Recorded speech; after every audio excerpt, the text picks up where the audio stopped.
Hey, what's up, everybody? The Ferg back at you, your host for Ferging Around, where we're silly in life but serious about rock and roll. Today, I wanted to talk to you guys about one of my very favorite rock bands when I was growing up, none other than Guns N' Roses.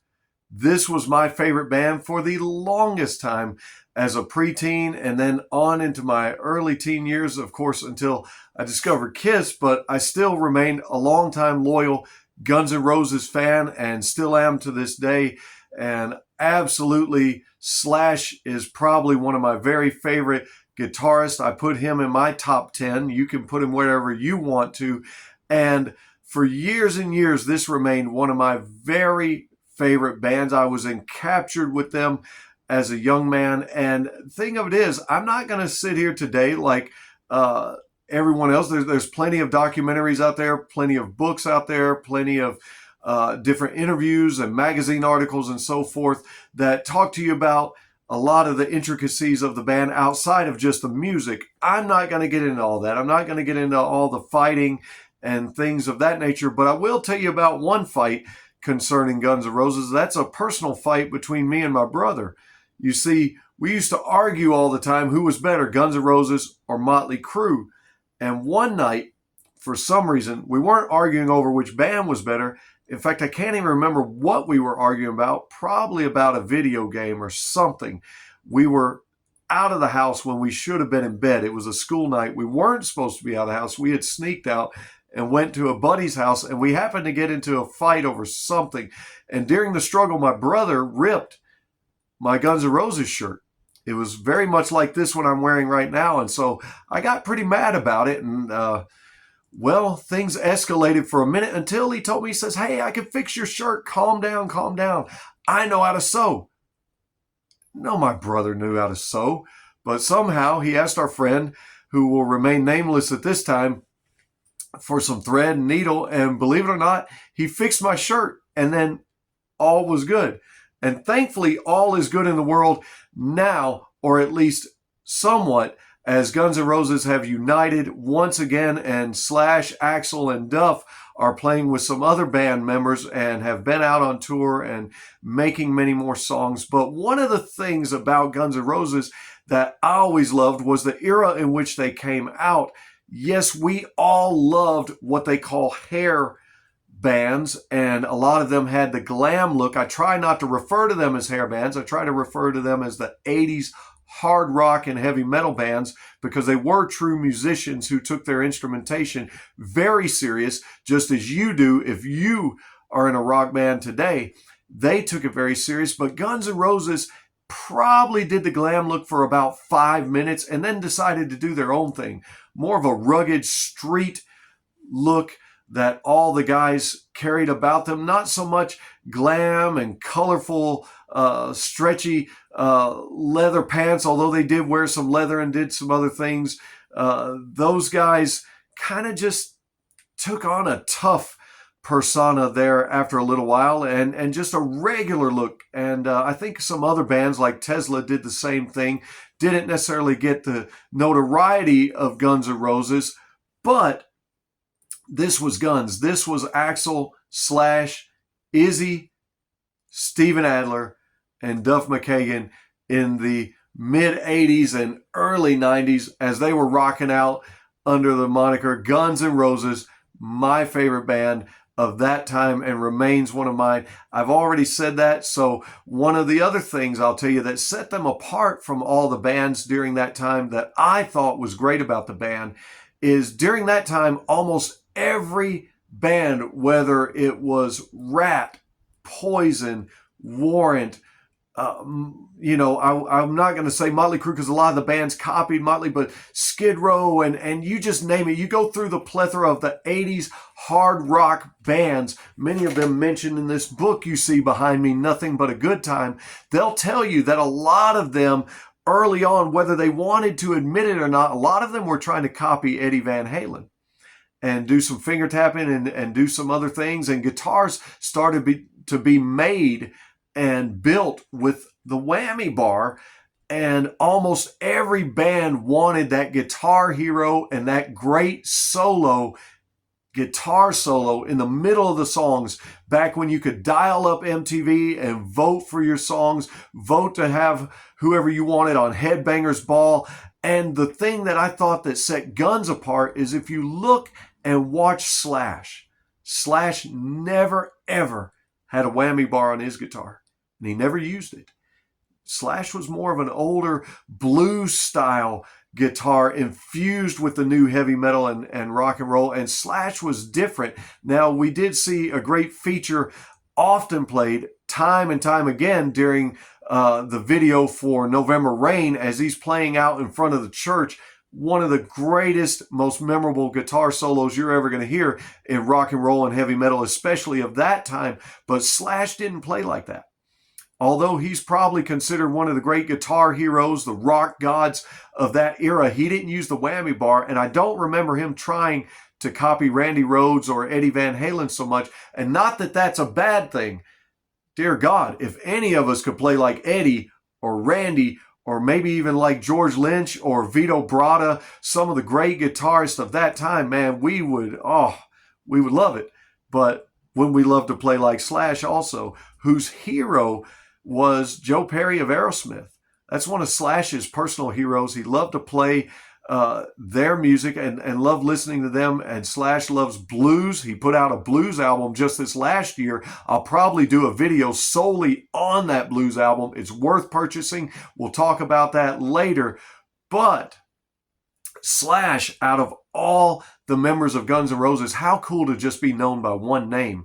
And how cool is it that amongst the pantheon of all the guitar heroes, Slash has really elevated himself and has done all kinds of work outside of Guns. Not going to get into that today either. We could probably do an entire episode on Slash. But speaking of Guns N' Roses, their lead singer Axl Rose, despite what you think about him, despite what's been said, what you've heard, what's been written about him, despite all that, you got to admit, hardly anybody had Axl's vocal range during those times, and not many people do today. Probably if anyone was close to having Axl's vocal range, it might have been Sebastian Bach of Skid Row. Axl could just do things with his voice that you've never heard. And when they cleaned it up and polished it up in the studio, man, did it sound amazing on those albums. And so I'm pretty sure everybody's familiar with the Appetite for Destruction album, their debut album, which is still considered the greatest debut album by a rock band or by anybody still to this day. And to this very date, that album has sold 30 million copies worldwide.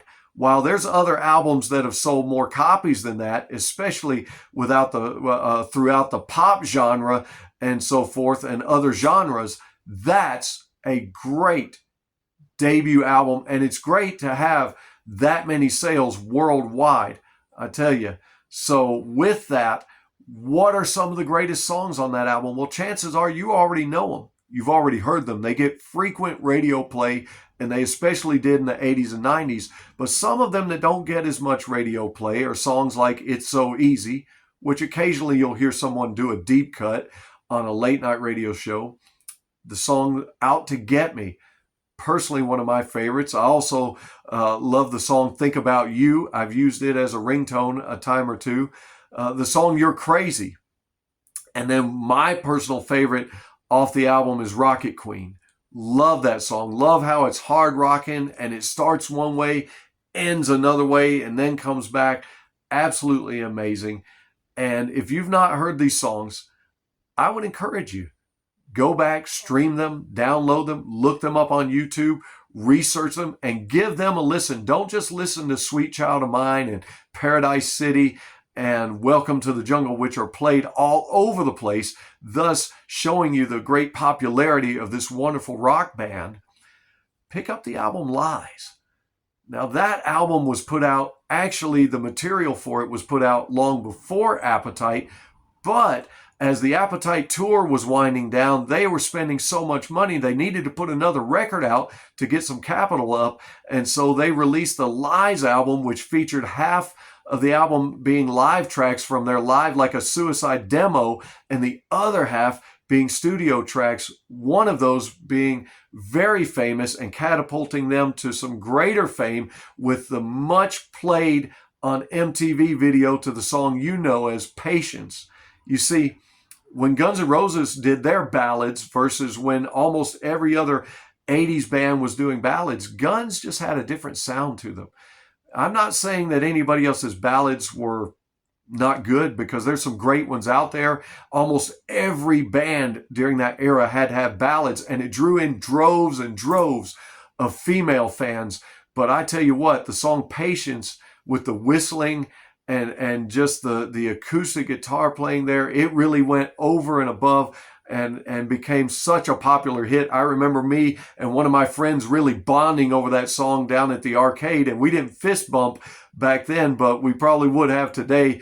We did some kind of handshake, but it was cool. It was the song to listen to. But I always loved the song Reckless Life. I just love that hard rocking, gritty, more heavy metal sound. You may like that. You may not. You may go more for the softer sounds that still rock and have a blues edge to them. And I'm a big blues fan, a blues man. I like that kind of stuff. But I loved Reckless Life.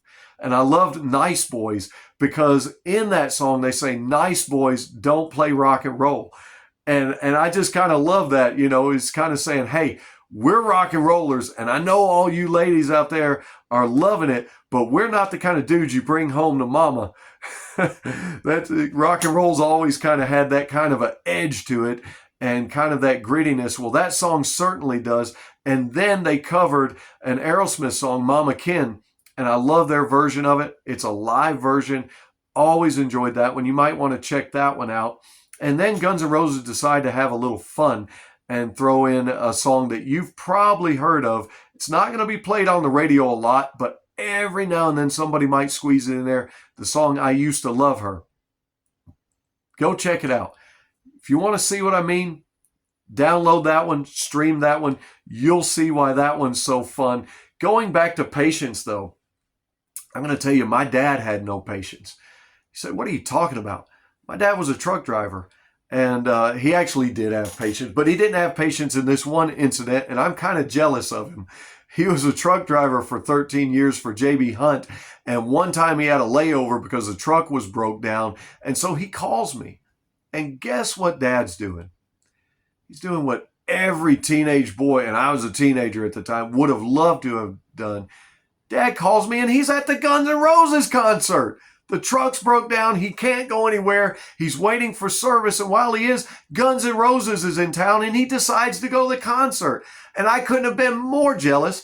But not only that, I was shocked. I didn't even know Dad liked that kind of music.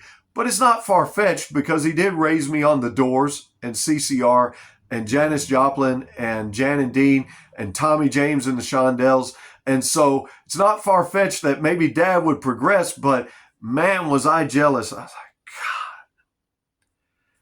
God, I could be seeing Guns N' Roses, and my dad is seeing them. How about that?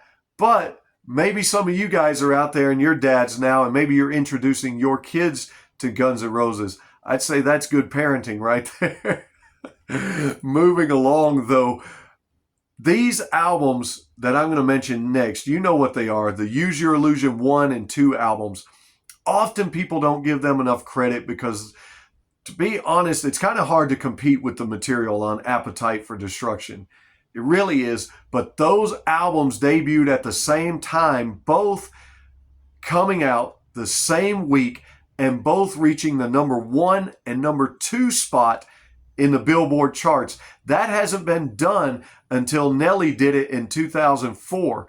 Before that, nobody else had ever done that as a band. And these albums collectively worldwide have sold 35 million copies, both of them being certified platinum 7 times each. And there's some great, great material on these albums. Now, the songs that most often get played are going to be songs like Don't Cry, Live and Let Die. Obviously, November Rain has been played from here to the moon and back, but I don't blame them. Slash has that legendary guitar solo, and he has many, many other guitar parts on many of these other songs, as well as Izzy and Matt, and that they brought in to replace Steven. Duff, the other members of the band, they do a great job, but there was another member of the band during the Use Your Illusions and during the tour.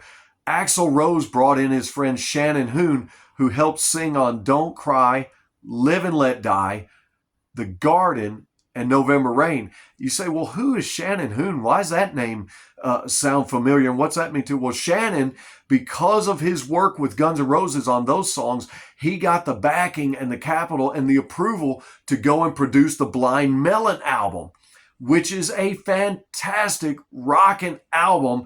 If I could compare it, I would compare it to something maybe along the lines of Candlebox. You may disagree or agree with me, but because of the popularity of the song on there, No Rain, and seeing that little girl dance in the bee costume and the bee uniform on MTV forever and ever and ever, that song became so popular that almost everybody disregarded and ignored all the other songs on the album.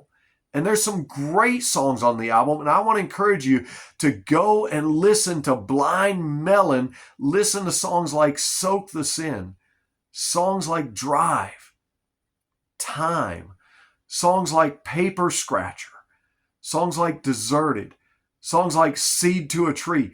Great, great songs, great vocals by Shannon Hoon. And thankfully, his friendship with Axl Rose allowed him to get that album produced. I want to tell you guys to go and listen to it.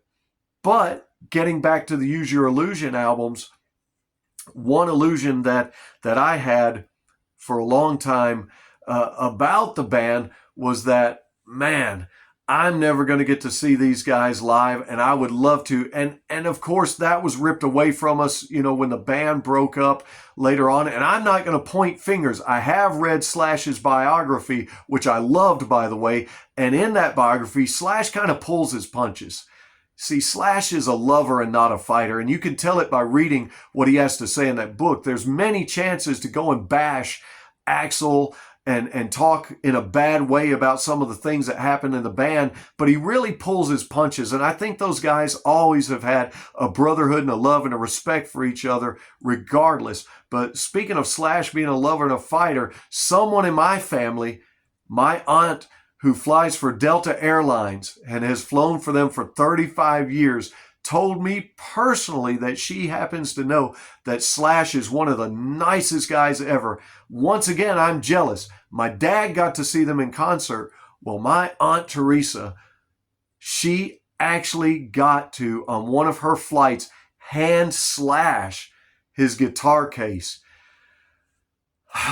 Once again, I'm jealous. I mean, this is Slash, one of the rock gods. I mean, a guitar virtuoso beyond measure. Oh, but she told me Slash is one of the nicest guys ever. And how nice of him to have played on Use Your Illusion 1 and 2, some songs that don't get mentioned that probably ought to get mentioned. Some of my favorites, Right Next Door to Hell.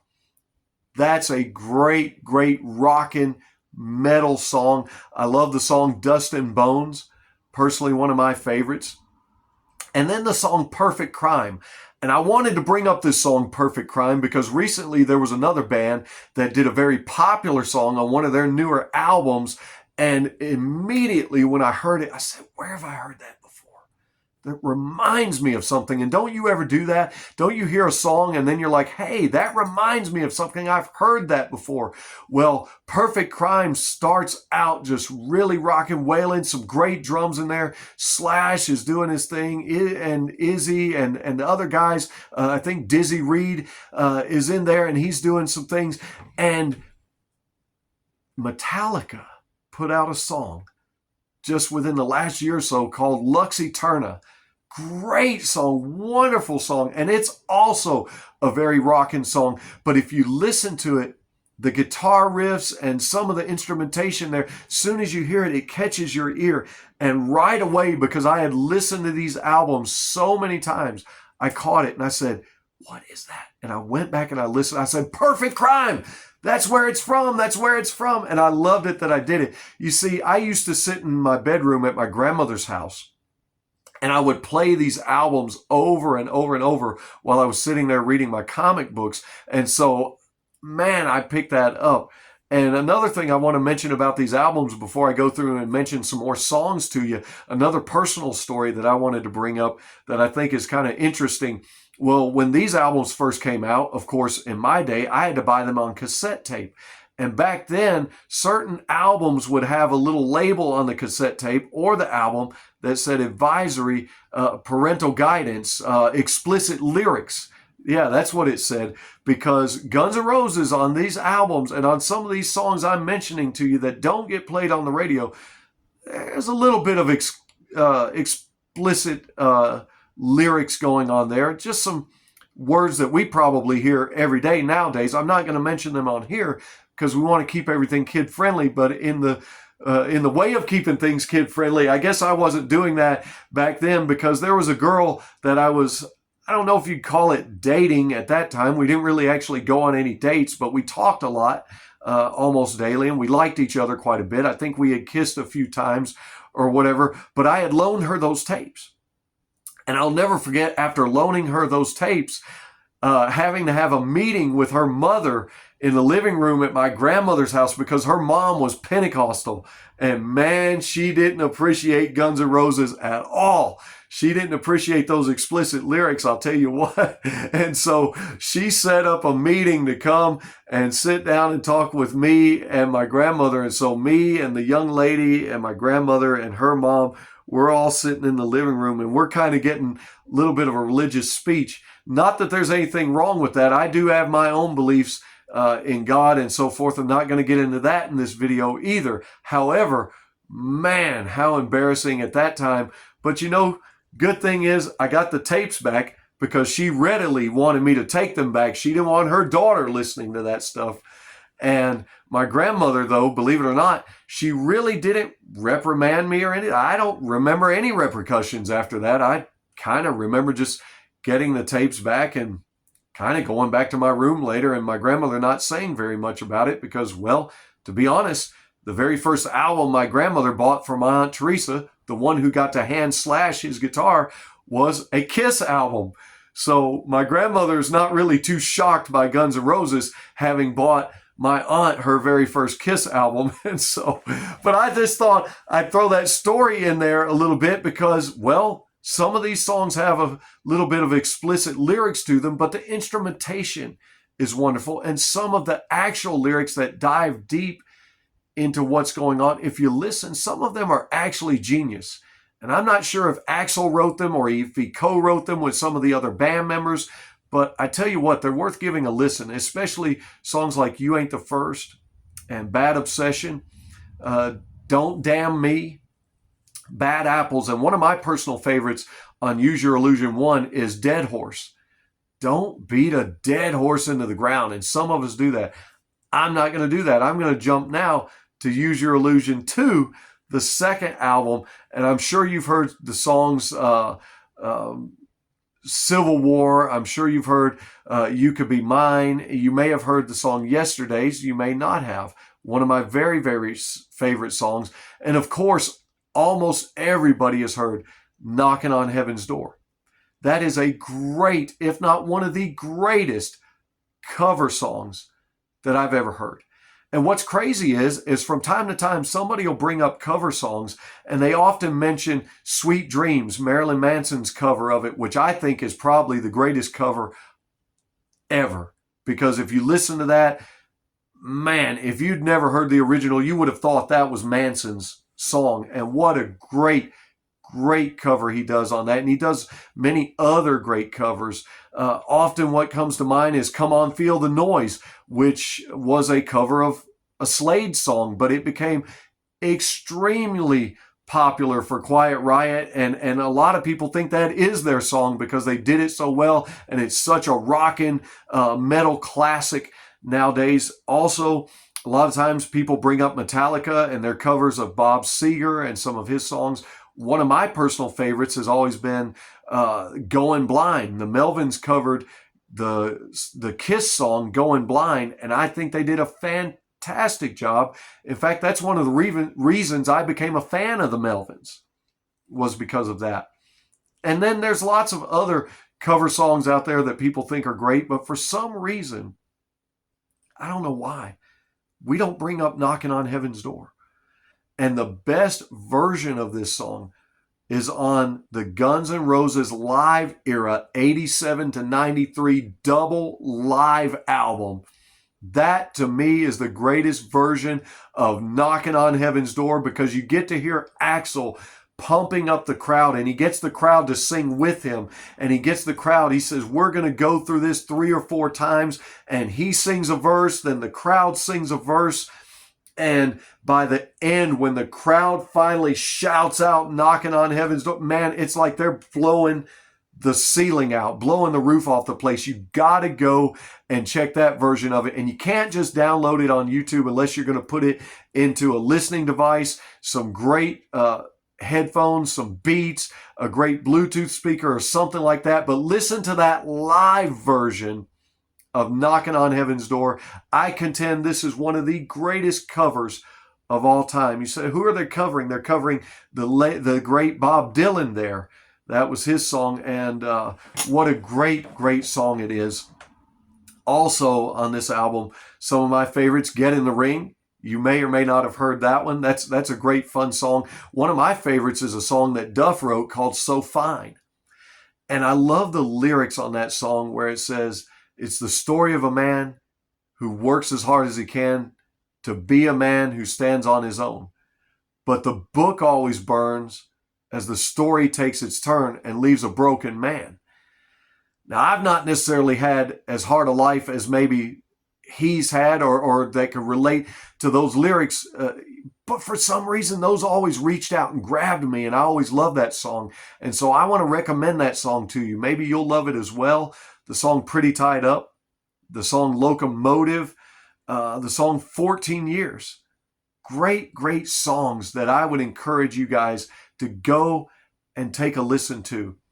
Guns N' Roses, one of my all-time favorite bands. I hope it's going to be one of your favorite bands. And how coincidental that KISS logo is behind me after I just got through mentioning to you the album, the double live album that Guns N' Roses did live between 1987 and 93. I love how on the very first song they come out, and KISS used to always come out and someone would pre-announce them and say, you wanted the best, you got the best, the hottest band in the world. And then they would announce KISS. Well, Guns N' Roses comes out and somebody announces, and it may be Axl, I'm not sure, but he says, you wanted the best. Well, they didn't effing make it. So here's what you get. Live from Hollywood, Guns N' Roses. And I love that. So you got to go and check it out. They kind of copied KISS there, and I thought it was fun. I thought it was great. And I hope you think that this video's been fun and great. And I hope you'll go back and do a deep dive into one of the greatest hard rock and heavy metal bands of the late 80s and early 90s, ushering right up into the grunge era. Guns rocked out hard. They still rock out hard. I hope you'll rock out hard. And I hope that you'll like and subscribe. And I hope you'll also remember when they ask, what have you been doing? Tell them, just ferging around. We'll see you on the next one.